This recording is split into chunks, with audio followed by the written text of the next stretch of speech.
Nghe cái này là thiếu mất một Hay cái âm thì tìm mất một trầm. bên. Không, còn nó kiểu không có.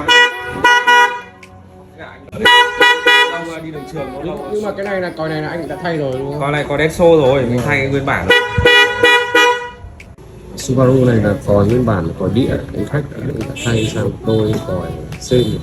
Trước khi mua xe thay nên đôi Octave Fisher Germany.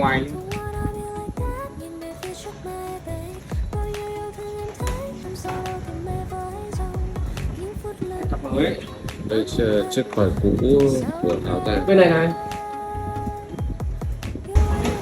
Rồi thử tiếng còi mới đi.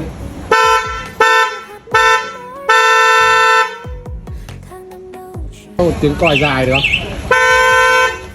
Tiếp phát nữa à? Ok, thank you. Rồi.